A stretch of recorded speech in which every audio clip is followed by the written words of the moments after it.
You are listening to the Disney Dream Girls, an unofficial Disney theme parks podcast, and this is show number 243 for January 2019. Where dreams begin. Hello my lovelies and welcome to the Disney Dream Girls. My name is Michelle Young and together with my good friend Jane Phipps, we are your guides to the place where dreams begin. Now unfortunately, I arose and was all ready to record, and unfortunately poor old Janie isn't feeling so well. Now we had planned a trio of Disney Dream Girls today. Alas, it's just going to be a duo, but we have the most amazing dream girl with us today. We have the wonderful travel blogger, holiday expert extraordinaire, Becky Manion. Hello, Becky. Hi, Michelle. Hi, everyone. Welcome to 2019 and another fab year of the Disney Dream Girls, Becky. Thank you. Also, Happy New Year to you and your listeners. Oh, thank you very much. It's a very exciting year. I know this year is going to be the best year, apart from the year after or the year after that, because there's so much happening in Disney. I know. Just every time I go online, I feel like something else has been announced, or there's like a sneak peek of something. Oh, wow. It is so exciting. And we are going to look ahead a little bit in today's show. But I thought in today's show we could have a little look back and then a look forward, because I think to understand the future, you've got to understand the past. And I think we need to sort of have a little bit of insight into what 2018 brought to us, to Disney, before we move on a little bit. So before we leap into that, let's pop on This Week in Disney History with the wonderful Karen, and then we'll start our discussion.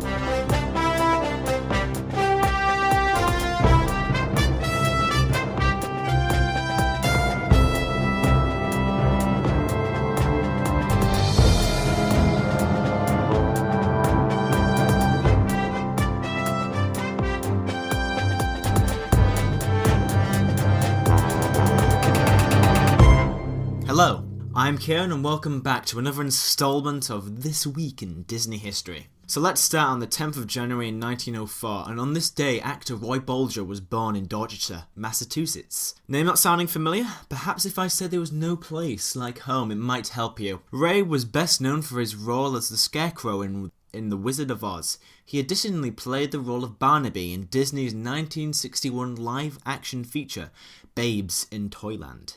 My final fact for Ray was that he was one of the many celebrities that took part in Walt Disney World's 3-day opening festivities in October 1971. So let's hop in time and place, firstly to 2005, and then to Disney's California Adventure. On this day, 75 6-foot-tall Mickey Mouse statues began their visit. They were on display until February the 22nd.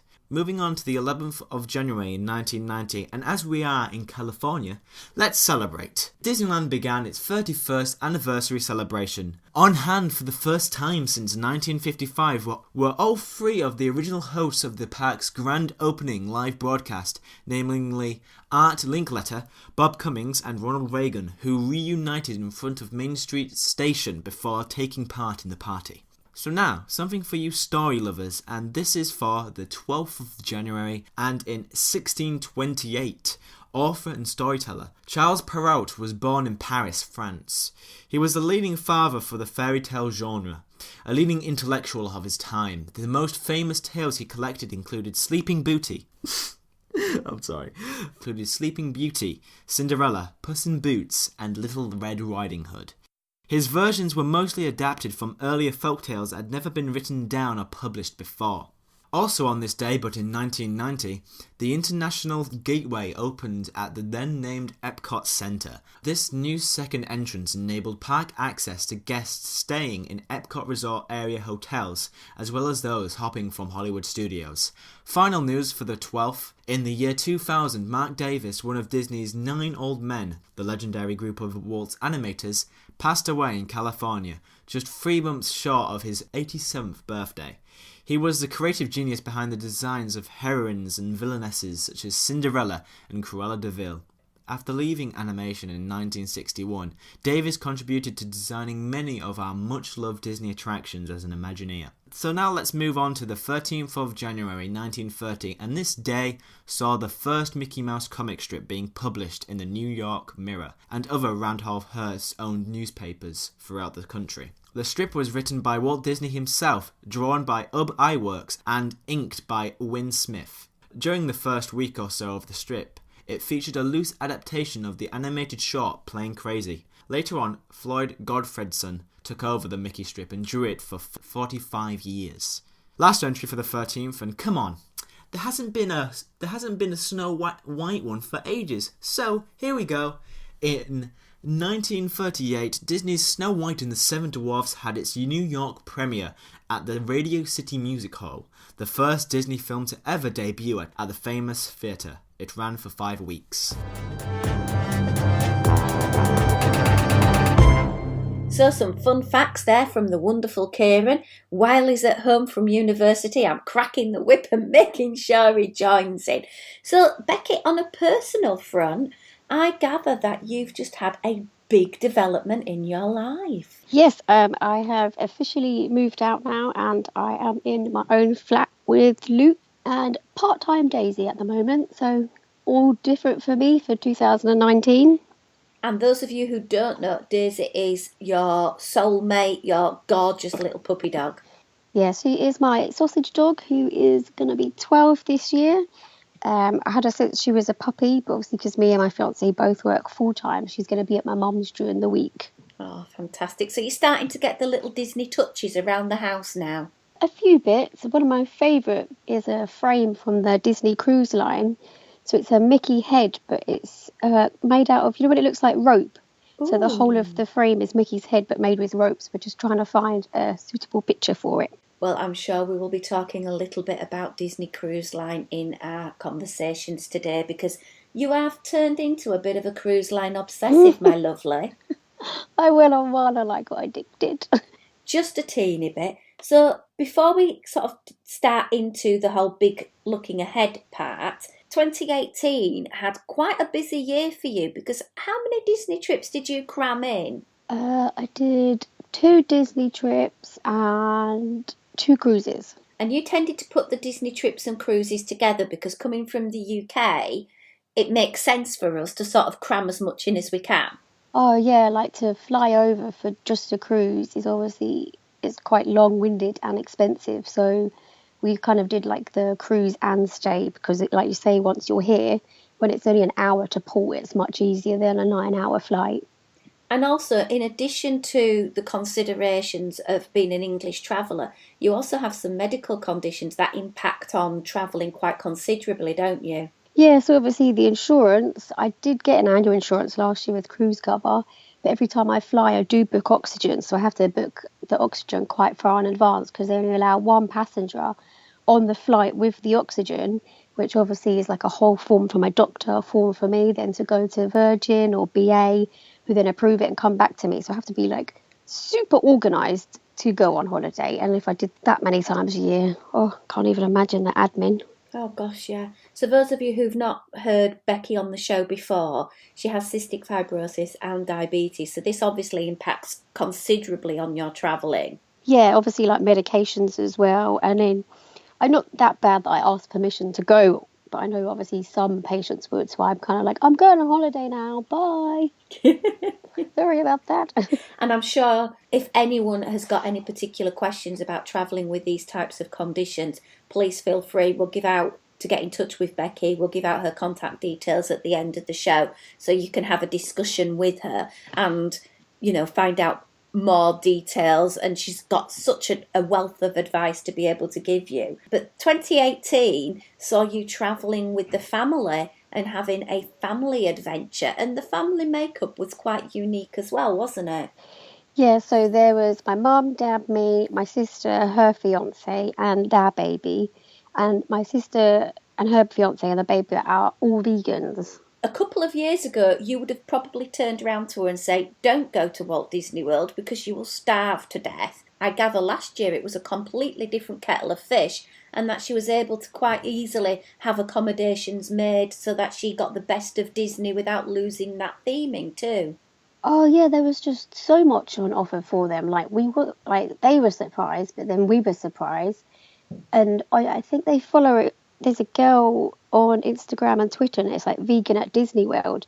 And she often puts, okay, if you say swap out the chicken for tofu, it's going to make it vegan, or there's this new vegan dish. So every time we went somewhere, they knew what they had to ask for. Or a few times the chef come out.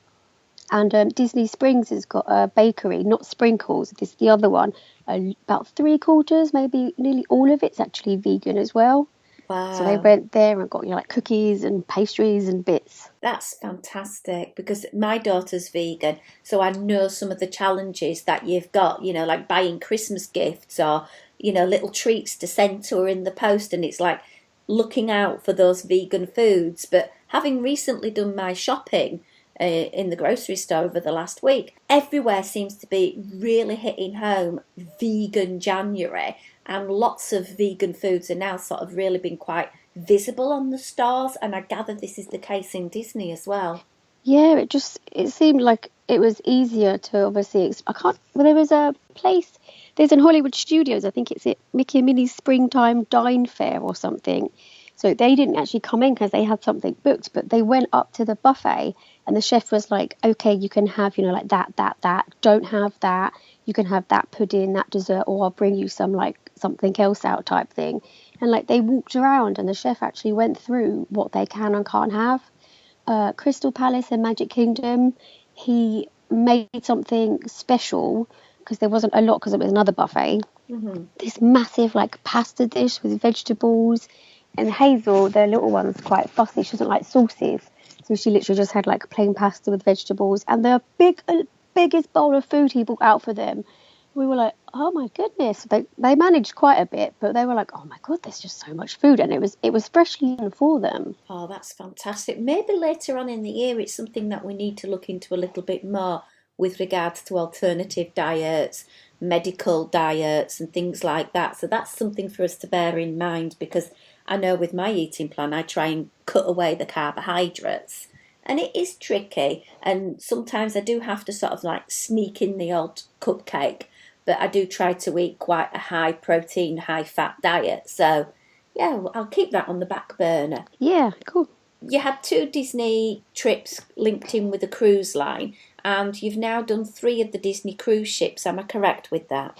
Yep, that's all me. So which cruise ships were you able to visit on last year? So last year I did the Disney Wonder in March, and that was just me and Luke. And then when we went back to the 2-week trip, I kind of persuaded the family just to try the 3-day one, and that's when we went on the Disney Dream. And then the last ship you've got left to do, I believe, is the Magic. Yeah, that's my last one to cruise on. And we'll talk about that in a little bit. So looking back in 2018, what were your Disney holiday highlights? I definitely loved brunch at Paolo and brunch at California Grill. They were like favourites instantly. Flights of Passage is obviously, when you go on that the first time, it's just amazing. So me and Luke had a day at Animal Kingdom after our cruise, and obviously I did manage to get us a fast pass, and then I think we queued for the Navi River. So I did that all before my family, but then obviously went back and managed to do it again. So I actually did go on it quite a few times last year. Well, it's nice as well. It is nice going, like, it feels like 2 different holidays because you're going with like different people. So obviously Hazel was 2 and a bit, and then obviously you do different things, don't you, when you're with the little one? You go on like the littler rides and be a bit more silly and see the parades and fireworks. And with Luke, I'm like, let's go to a bar, like let's go and do, like, feel a bit more grown up. I ticked off another resort. When I stayed with Luke, we stayed at one of the All Stars, which I hadn't stayed in. We also... Oh, what did you think on the All Stars then? So we stayed in the sports, but the thing that kind of wasn't great was it was cheerleading competition season or something. So we had to just walk through all of them. I know obviously it's their thing, but they were just practicing like all along the green and stuff. and it felt quite busy, and obviously groups of them was quite loud. Like, I know they're excitable when there's stuff going on, but luckily we was only there 2 days. We stayed back at Saratoga Springs with the family just purely because it works out room wise. We stay in like a 2-bed villa, and I have to say I'm not going to go back there again. It's turning into one of like my least favourite resorts. I remember you saying, because you did a trip report for us following that trip. What was the main problem that spurred you to make that decision? It's too big. So when we obviously book it, we say we're with the little ones, so can we be near a bus stop, which is absolutely fine. But we were placed at the beginning bus stop, so then you get picked up by the bus, but then there's like another 5 more stops before you even leave the resort. And obviously when you've got a 2-year-old, you've got 15 minutes of entertaining before you even drove to, say, Magic Kingdom, which you're quite far away from. So it feels quite exhausting just to get anywhere. I think once Kirsty and her boyfriend tried running to the front bit to get the last bus. But then obviously then the bus is full, so it's like, do you want to stand or do you want to do this? And then, I don't know, like, the food options there aren't that great. Like, you know, there's the Paddock restaurant or something. We didn't actually eat in there because the menu didn't feel that nice. We went to the bar once and it just felt like an old man's sports bar. And it kind of had, like, no atmosphere. Obviously, the good positive is getting to the springs in, like, no time at all because of the boat. I just feel like, I obviously know if people want to go and you're there for quite a few weeks and you want a quiet, relaxed resort, I get that completely. But I want to be in the action. I want to be near magic. I want to be jumping on a monorail, being there within a few minutes type thing. But again, it works just because there is like 6 of us in the 2-bed villa, and Saratoga Springs comes up quite cheaply. So that's... But yeah, I don't know. Obviously, I love ticking 2 more ships off. The 3-day one goes really way too quickly, but that was a taster for them and me to tick another ship off, obviously. So I went to Castaway Cay quite a few times as well. Do you know, I went 3 times last year to Castaway Cay. I know, I saw you post that on social media, and it's like, wow, when you think about it, because you had that double dip cruise, it's like... Yeah, that was obviously by accident because of the weather. So I think we did like a Monday and Friday stop. Then went back on the Dream, and that's the Bahamas one. So we made like another stop. But like, all of my family absolutely loved Castaway Cay. Like, we're not really beach people, but obviously because it doesn't feel like that busy, does it? Because it's only the entire ship, and then obviously the food again and all the fresh fruit, and the weather was really nice because it was May, so it wasn't, you know, like burning hot. There was the umbrellas, like the water and the sea and everything. It was just like a really nice day, and we hired bikes. I must admit, we didn't get round to doing any of the sort of bike hiring, but the proudest moment for me on Castaway Cay was getting that medal and doing the 5K. And me, Kat and Lewis decided quite early on in the planning process of that trip that we really wanted to do it. And we said, look, it's going to be pushing 100. It's going to be high humidity.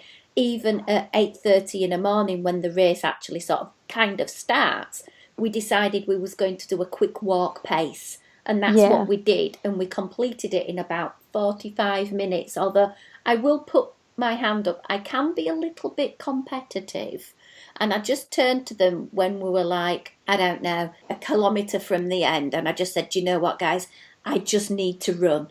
I want to run to the end. And there was no cupcakes, no bears present at all. I just wanted to run, and I sped my way to the end, and I proudly got my medal. And yes, I was nearly dying at this point, but it was, to me, one of the absolute highlights of 2018 to have achieved that, to have got my fitness level to that point. But don't get me wrong, I think even people with babies were sort of like strolling along doing it. You don't have to be an athlete to do that thing. It's free, and you get a medal, and they feed you water during the race, and there's people encouraging you. So if you'd get the opportunity to go Castaway Cay and you don't do it, I think you're missing a trick, because how often does Disney give you things for nothing? I know, it's totally on my to-do list for next time, but I was ill the first time we was going to do it, and then the last time I was like, no, we're going to do the bike rides and do it properly. And then another time we got drunk with our table mate, so that didn't happen. And then another time, obviously, it was with the family, so they wanted to explore it and I wanted to be with them. Well, you mentioned earlier that a big highlight for you were the two brunches that you did, California Grill and Paolo. And we've talked about these over the course of last year and how amazing they were. I do happen to have noticed for 2019 Disney have put the prices up by about $10 to $15 on some of the upcharge events, such as dining on the Disney cruise ship. Is that going to impact on your decision to do that on your next cruise on the Magic? Well, luckily I had already pre-booked it, so I've actually got the old price. Well done, madam, well done. I was like, oh, phew. It is an excellent thing. Like, I was talking to some friends the other day who are not Disney fans, but are cruise fans. And I was explaining to them about the brunch and the dinner at Remy that I had. And they were like astounded that there's that level of service and that level of cuisine on a floating ship, basically. You know, they were stunned, and like little things from Remy still stick in my mind, that you have this little poof next to you on the ship, next to your chair, where your handbag goes, because everybody knows people who go on cruises have really expensive, glitzy looking handbag. Well, Michelle bought a glitzy Coach clutch bag, quite expensive, and it was a Disney Minnie Mouse one, and she bought her, I bought her to take on the cruise. Guess who forgot to pack it? Oh, no. So all the way through the cruise, my very exclusive, my very exotic looking Kipling rucksack had to go with me. So I'm there dolled up to the nines in the heels and the black sparkly dress and the earrings and jewellery. And then the little rucksack goes on this exotic looking poof next to me, and it's like, don't look at that. I want a napkin to cover it because it looks so out of place. Oh no, how annoying. I know. I still haven't used that bag. I don't know why I splurged on it. I need something deluxe and Disney to sort of use it. I think I'm going to have I need to book a Victoria and Albert's meal to take my bag out. Yes, that justifies spending $1,000 on a meal quite easily, yeah. I know, yeah. Just put it on the table as well, just so you can like admire it all night. Yeah, forget the food. We're just going to look at the handbag. Yeah. Just take loads of pictures of the handbag. I'll see you in the starter, and then our drinks. I know. I am so bad. I have all these lovely Disney handbags, and then I turn around to myself and say, no, they're too good to use. I'll just hang them up at home or forget them. I have got the big, massive shopper Walt Disney World, Disneyland, full brown leather Dooney and Burke. I think it now retails at about $3.50. Oh God! You know, so it's a statement bag. Yeah. I've had it for 5 years and I've never used it because it's like, no, it looks like rain. I'm not going to take it out. Yeah. It's leather. Or, oh, I'm going somewhere where it might get creased or it might have to go on the floor. Not going to use. This year, I am going to resolve to use my luxury handbags more. That's a good one. Yeah. So anyway, back to that. And I know we've talked a little bit about the California brunch, and a good friend of ours, John Kretzu, came on the podcast and he described the brunch. That to me sounds like something I really want to book for my 2019 trip. Don't you agree? Yeah, like as soon like we were there, and I was just like, because my family hadn't been on the cruise, and I was like, this is like the cruise. This is Paolo. That's obviously popular, and they're bringing it here. So if I go, like, say next year, that was my first thing I want to book. Is a brunch. Absolutely. So any other Disney highlights from 2018? I think, you're like, oh, what did I do last year?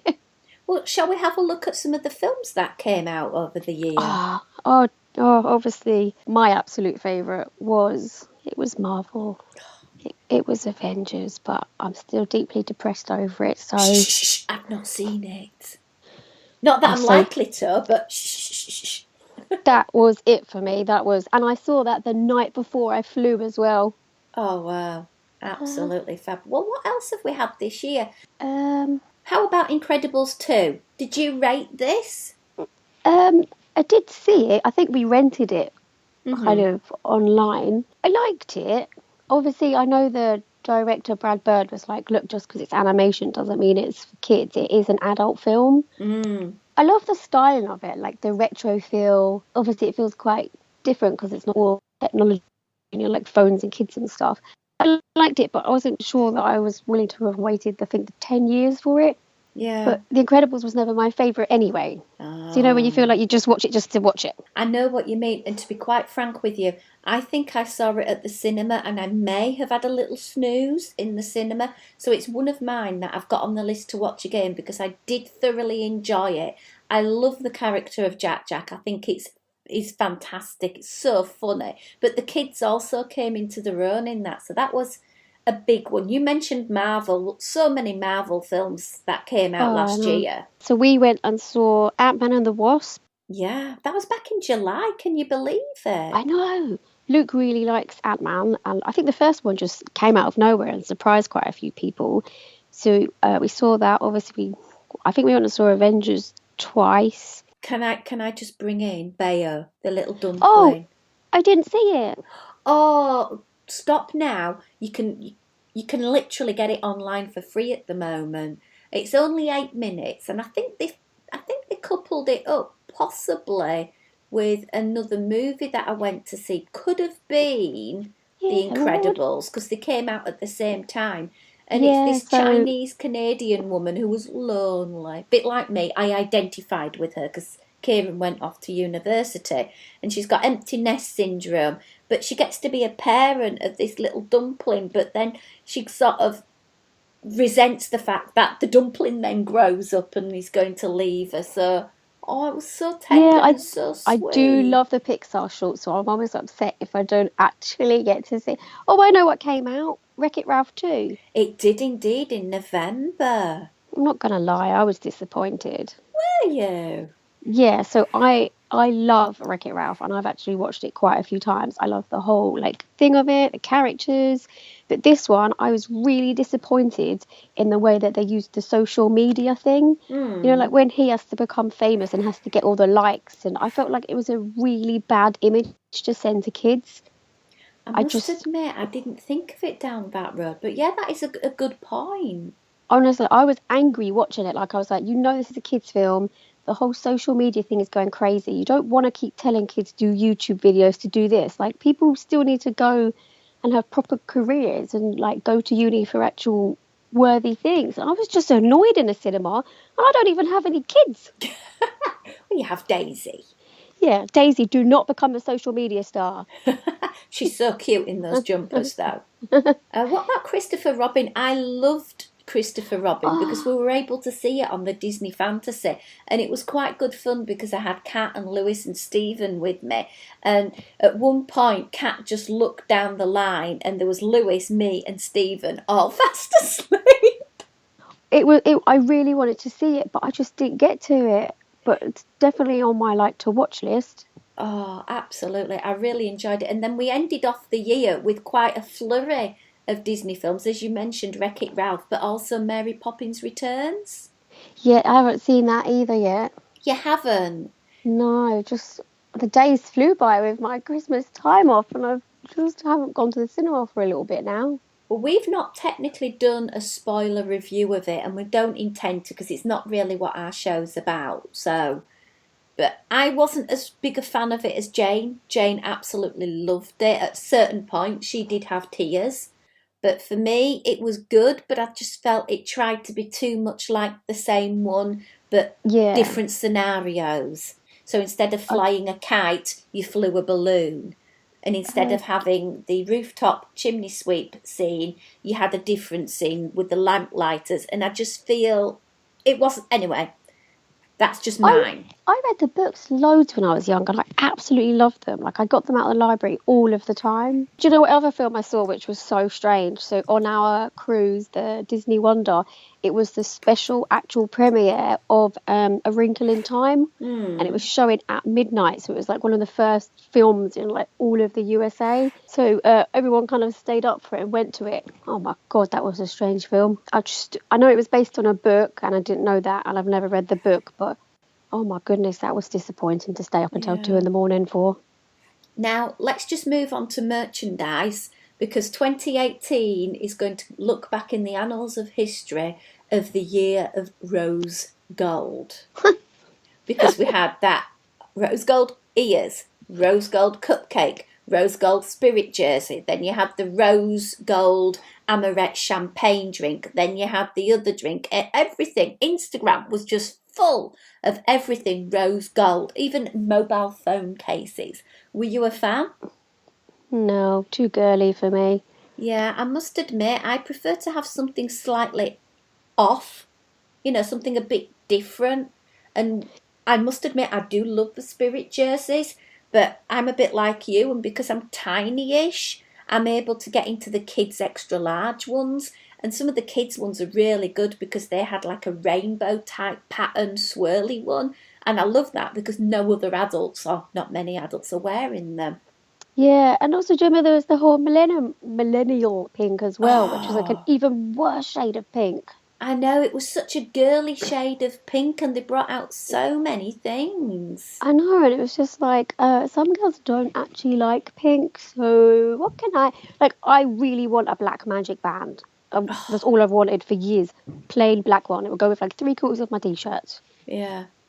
And they kept on bringing out these new type drinks, come ice cream type floats, because we had the Tinkerbell one, we had the Peter Pan one, where you had the Yeah. lemonade and that swirl. Oh my word, they were a big hit for me. I feel like I actually did read a few people saying they just got them for the picture and then they'd had some of it and was like, what? It's key lime.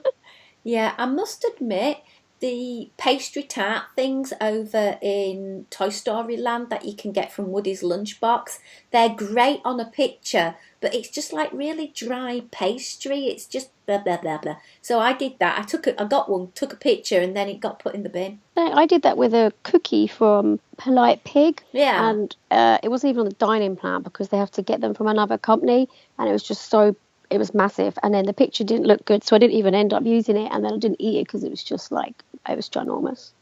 And another thing that seemed to be every single month there was a new one. Flavors of churros. Aren't they more at California? Mainly California, but they seem to have every month a different flavour.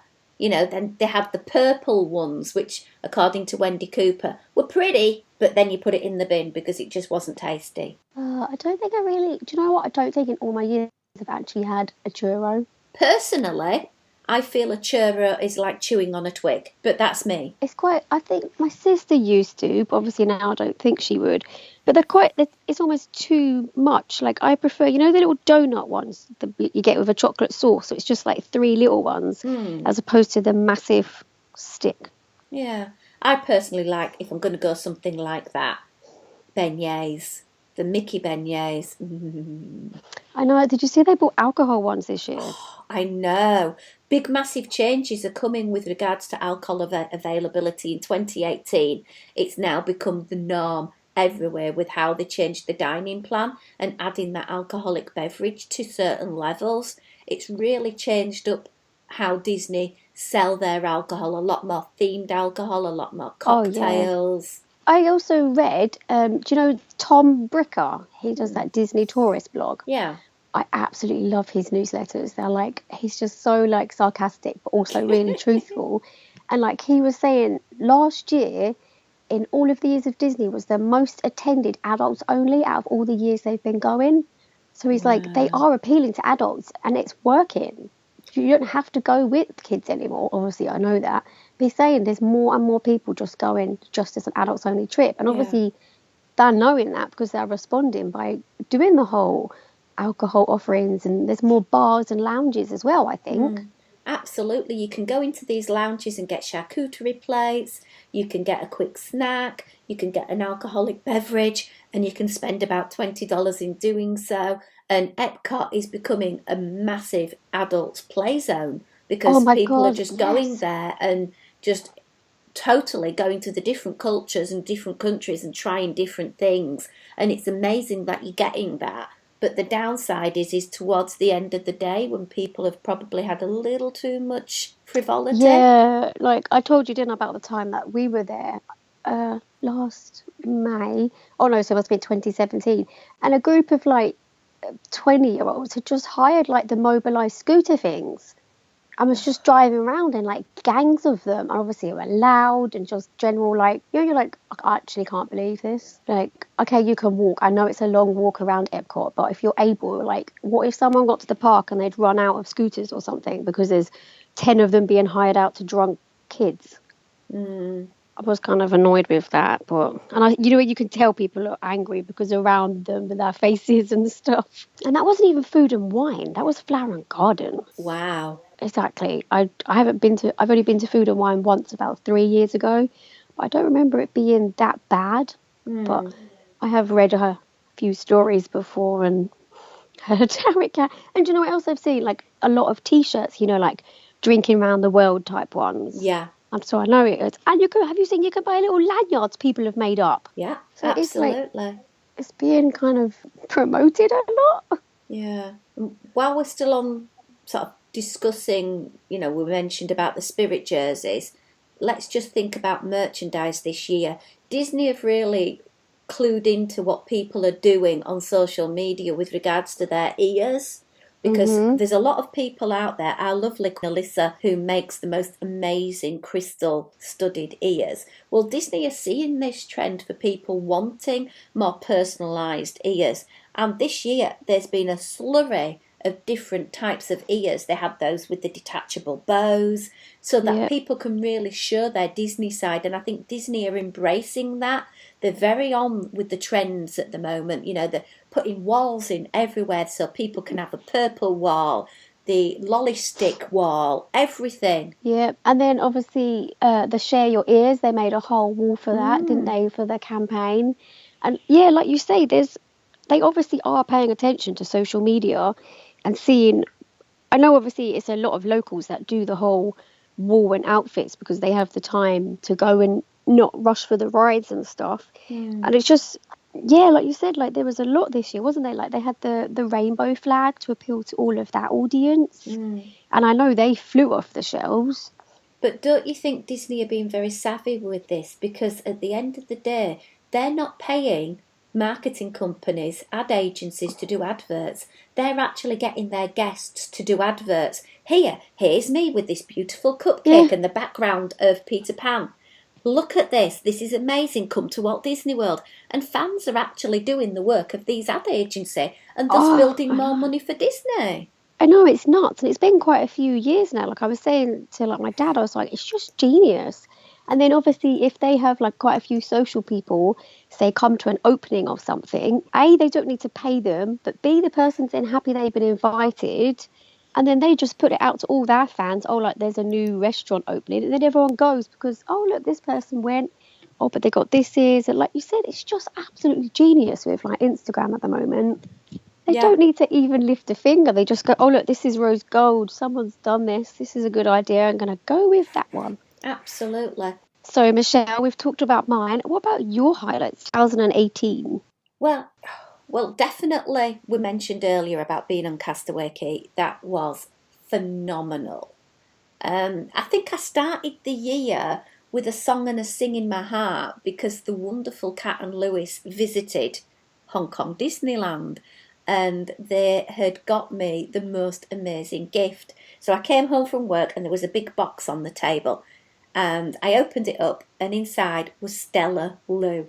Oh my word. Now, those of you who don't know what Stella Lou is, she's a friend of Duffy's and she's the rabbit with the little ballet pumps and the little ballet skirt and the little bow in her ears. And I loved her. Literally, I was dancing around. But do you want to know what the highlight of 2019 already is? Yeah. Kat and Lewis are in Hong Kong as we're recording. Never guess what they've picked up for me. Is it one of the new friends? She's got me Cookie! Which one is that? Cookie is the puppy with the big floppy ears. I've seen pictures of the Orlani turtley looking one. That's from Olani. This one's a new one because they brought out Gelatoni a couple of years back. Well, new last year was Cookie and it is the most cutest thing ever. So I was snuggling down to go to sleep last night and a message came through So I clicked on it, and it's Kat showing me round the Hong Kong Explorers Hotel. So I'm there, and then all of a sudden she gets to this bridge and she stops. Oh, look, they have animals here. And I'm thinking, they have animals in the hotel? What's she on about? She's completely lost the plot. And she says, they have a cookie. And then all of a sudden, little cookie doggy comes up into view of the camera, and it's like, oh my God, you got me a cookie. Oh, wow. So are they, can you only buy them there? Yes. Oh, I see. I know. I'd contemplated using a personal shopper to get me one, but like the cost would have been astronomical. And Kat and Lewis very, very kindly said, you know, is it going to be gelatoni? Is it going to be cookie? And like, so that's a highlight of this year. But I don't know, I think last year going on the Disney Fantasy was a massive achievement for me. You know, I just did a little video in the gym, just being able to go on the treadmill and actually feel like I belonged on that treadmill in that gym with that view of the ocean. That was just sheer perfection. You know, so many firsts I did on that cruise, you know, just being on the balcony, having a Mickey bar in my hand and seeing us sail away from Castaway Cay, that was just sensational. Going to the Disney dress shop with Kat, literally minutes after meeting her, after, you know, okay, I've spoken with Kat and Lewis online for a fair few years, but I'd never met her. But within minutes of meeting, we're in the dress shop, trying on dresses, posing and doing selfies, and that was a definite highlight. You know, Kat is my pod sister and Lewis is my pod big brother, because we just hit it off absolutely fantastically. And that trip I had in the summer last year was just sensational. Absolutely. Not so much for, you know, the new experiences or anything like that, but for the friendships.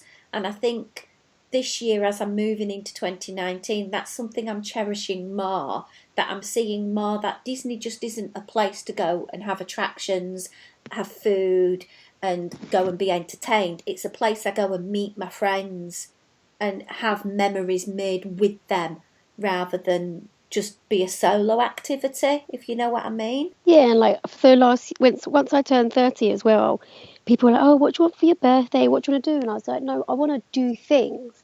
Like I want to do experiences and things with you instead of presents. So like I had like afternoon tea with one friend, went to a hotel with another. And throughout the year, you know, when you like look at something like, shall I buy it? And I'm like, no, I'd rather put this money towards a holiday. I'd rather have the thing of doing something and going on holiday and a memory and the fact that I'm out there living life, as opposed to like spending 25 quid on a t-shirt. Like I'm going to put this money and put it towards living my life. Absolutely. So 2018, cracking year. I managed to get to Walt Disney World. I had a fantastic time. Didn't get any DLP time in, unfortunately, but hopefully 2019 I might squeeze a quick trip in. What have you got planned? I know you've mentioned the last cruise, so tell us a little bit about that. So I actually booked it on my last cruise because you get a discount, and I knew I wanted to go on the Magic, so obviously that eliminated the itineraries, like obviously a great deal. We didn't want to do one from Europe either, because the European ones just seem absolutely ridiculous in price. And if I'm going to go on a cruise, like we'd rather be looking at palm trees as opposed to like when I could have just flown to Spain myself anyway. So we didn't have many options, but we are leaving from the port of Miami and we have a 5-day cruise. But the highlight is it's one with a Marvel day at sea. Oh, wow. So I can then say I've done Star Wars, and now this one's a Marvel one. And then obviously I booked this in May, so I had like no idea really. I just booked it because of dates and stuff. And since that, they've announced Captain Marvel will be meeting on the ship, which is going to be one of the first places in all of Disney property. Captain Marvel is one of my favourites, so I'm very excited. Fab. Yeah, so I was like, oh my God, it was meant to be. And I booked it in May and didn't even think of what would be happening this year. Have you managed to squeeze in a few days at Disney either side? So we're actually not this year, because we're flying into Orlando because the prices were cheaper than flying to Miami. But we're going to be doing like a mini road trip either side of the cruise. But still very exciting because we're staying at All Star Movies, which I've not stayed at. So that's my last value resort to stay at, so I can tick that. But then we're driving down to Vero Beach. Ooh. So again, I've never been there. I didn't think I'd ever go there because it was kind of never on the radar. So we're going to spend one night there, obviously have a look around, see that part of Florida, driving down a bit further, staying in Miami for 2 nights, then obviously the cruise, and then we're driving back up the West Coast and got 2 more stays, and then flying back out of Orlando. Sounds fabulous. Yeah, so that's all next month. So all my hotels are booked now and everything kind of sorted. And you're like, oh my God, that was last May and now it's here. So exciting. So excited for you. And if people want to know a little bit more about your travels and your adventures, where can they find everything? I do have a blog, which is whatbeckydidblog.com. And on my Instagram, I'm at whatbeckydid as well, which I'll, obviously, if I have Wi-Fi on the way, I will try and upload some hopefully very pretty beach pictures. Fantastic stuff. And as we sort of alluded to earlier, this year is going to be the year where I want to sort of focus on my friendships within the Disney community and sort of, you know, we have all these wonderful listeners and I've had messages from them saying, oh, I'm going to such and such next month. I'd like to share some pictures. But the way our podcast page was set up, it only allows the admins to share things. So it's not been interactive as much as I would have liked, where people can go who belong to our little family and post bits and pieces about their Disney life and ask questions and find out things and sort of just share the Disney achievements, you know, whether it's just like, do you know what, I've not been for 3 years and I'm really struggling at the moment.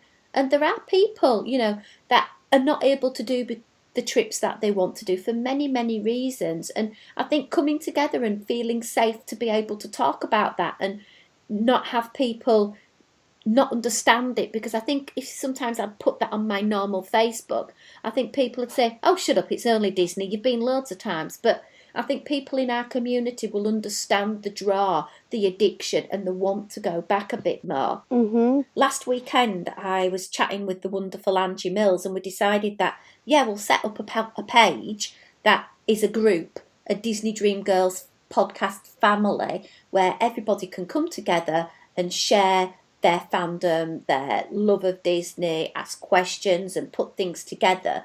So there is a link on the main podcast page, or you can search Disney Dream Girls Podcast Family, send an invite, I'll accept you, and then just welcome yourself, you know, pop a little note on, let us know where you are in the world, you know, do a little bit of a Disney biog, and then if you have anything you want to share or ask or comments, whatever, this is a place that is going to be safe, because what gets posted in the place is in the place, because it is a closed group. And I feel it'll be a really nice, safe, welcoming community, because I'm going to keep it fairly small, because the podcast page has got like 1,300 odd people, but not everybody interacts. Well, I think this is going to become a really nice, what I've said, family of people to, you know, share things. So Becky's going to be online with that and she's going to be part of it. So if you do want to ask her anything, you can pop on over there as well.